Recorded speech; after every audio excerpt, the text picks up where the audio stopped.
Möödunud reedel toimus teistkordselt ohutuspäev Jõhvi keskväljakul ja promenaadil, kus Idapäästekeskus korraldas päeva, mil nimeks Hirmul on ainult suured silmad. Kavas olid erinevaid huvitavaid ja arendavaid ohutustegevusi, mida jagus nii lastele kui ka täiskasvanutele.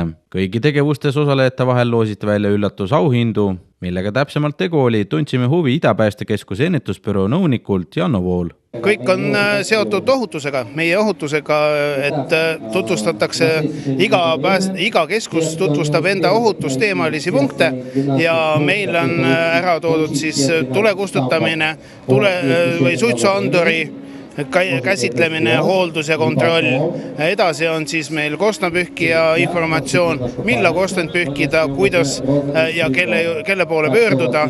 Et Maanteeametil on siis turvavöö kasutamise teema, väga oluline ja väga aktuaalne teema, kuidas turvavööd korralikult lahti teha, kui oled sattunud õnnetusse ja kindlasti turvavöö vajalikkusest. Kodu ning ümbritsev keskkond peab olema ohutu ning ohuolukordi on võimalik ennetada. Selleks peab oskama võimalikke ohtusid hinnata ning esmaseid abivahendeid ja vastavad teadmised olema käepärast. Seda kõike tuletame ohutuspäeval läbi huvitavate tegevuste inimestele meelde, ütles Päästeameti Idapäästekeskuse ennetusbüroo juhtivspetsialist Lilian Pärnsoo.